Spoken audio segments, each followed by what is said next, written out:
Hello students, welcome to जैमा maths and economics classes. आज हम करने जा रहे हैं थ्योरी ऑफ डिमांड का नेक्स्ट पार्ट। डिमांड फंक्शन है उसमें।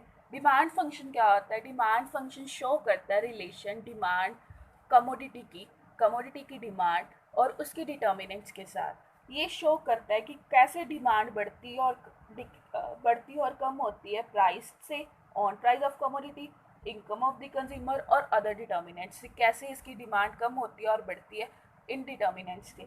इसके टू एक्सपेक्ट्स है या टू टाइप्स हैं डिमांड फंक्शन की। Individual demand function, market demand function. Individual demand function क्या होता है? इंडिविजुअल डिमांड फंक्शन शो करता है कमोडिटी की demand by an individual consumer in the market. Individual consumer के द्वारा डिमांड की गए ये शो करता है इंडिविजुअल डिमांड फंक्शन। इसके डिटर्मिनेंट्स क्या है? डी एक्स का मतलब है quantity demanded of commodity X. क्या डिमांड कर रहा है individual X commodity? Price X, P on price of the commodity X, P R price of related good, Y consumer's income, T consumer taste and preferences, E consumer income. ये अब बताती हूँ कि ये डिटर्मिनेंट्स कैसे इफेक्ट करते हैं। जैसे फर्स्ट है ऑन प्राइस ऑफ कमोडिटी। जब कमोडिटी का प्राइस बढ़ गया जब कमोडिटी का प्राइस बढ़ गया तो कंज्यूमर उसकी डिमांड कम करेगा, क्योंकि प्राइस बढ़ गया वो डिमांड कम कर देगा।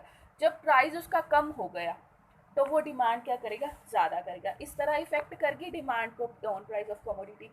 अब क्या है second? Price of related goods. Two types related goods होते हैं।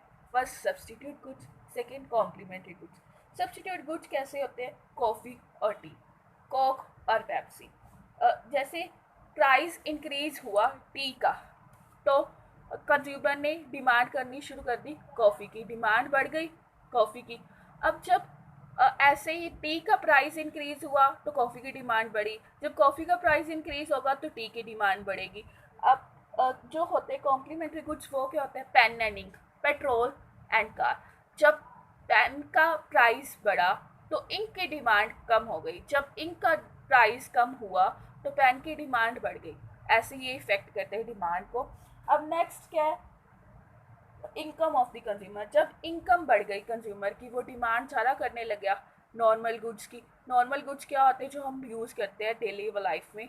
और अगर जब उसकी इनकम कम होगी तो इन्फीरियर गुड की डिमांड बढ़गी। क्यों इन्फीरियर गुड की डिमांड करता है? क्योंकि उसकी इनकम कम है।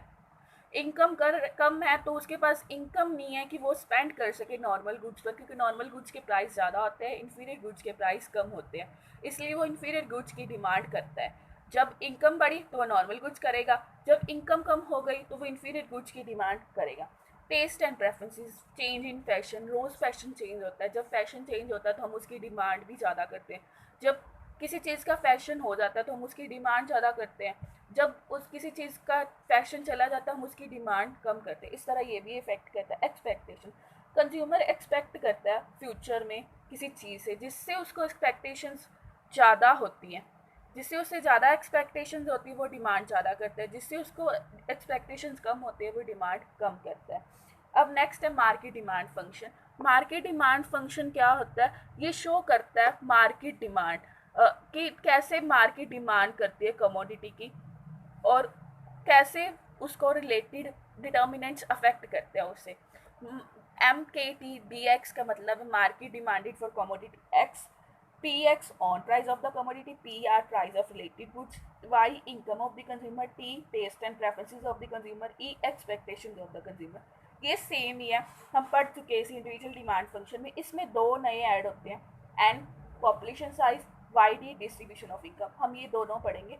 पॉपुलेशन साइज, जब पॉपुलेशन बढ़ी तो डिमांड ज़्यादा होगी, जब पॉपुलेशन कम होगी तो वो डिमांड कम होगी कमोडिटी की, क्योंकि सर्वाइव करने के लिए उसे चाहिए कमोडिटीज तो चाहिए पॉपुलेशन को। अब नेक्स्ट क्या है? Distribution of income. अगर इनकम डिस्ट्रीब्यूशन इक्वल होगी तो वो दोनों गुड्स की डिमांड ज़्यादा होगी, जैसे नेसेसरी गुड्स और लग्जरी गुड्स की। जब इनइक्वालिटी ज़्यादा होगी, रिच ज़्यादा होंगे, पुअर कम होंगे। जब जैसे कि लग्जरी गुड्स की डिमांड होगी, जब रिच ज़्यादा तो वो लग्जरी गुड्स की डिमांड करेंगे।